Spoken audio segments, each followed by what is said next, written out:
অশনি সংকেত। 11-র আগে সিপিএম এর মন্ত্রী এমএলএদেরকে লোক এই ধরনের আপ্যায়ন করত। সবচেয়ে বড় কথা, মানুষ ভয় কাটিয়ে ফেলেছেন। মুখ্যমন্ত্রী মানে তিনিও একজন সাধারণ মানুষ। এটা আজকের বর্ধমানের ঘটনায় প্রমাণ হয়েছে, কারণ মুখ্যমন্ত্রী যেখানে যান 7,000 পুলিশ থাকে আর 7,000 বাছাই করা গুন্ডা থাকে।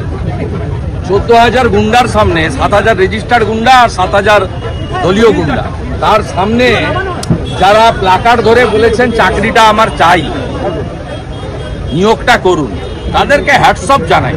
এবং এই যে ভয়টা কাটছে, এটা একটা ভালো সংকেত।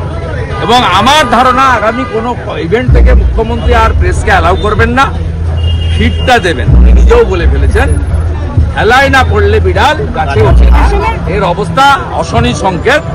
এবং মমতা ব্যানার্জির যদি আগের মতো দম থাকতো, শিলাদিত্যর মতো প্রশ্ন করার জন্য গ্রেপ্তার করেছিল, আজকে যারা করেছে একজনের টিকিটা ছুঁয়ে দেখুন, তাহলে বুঝবো মমতা বন্দ্যোপাধ্যায়ের দম আছে।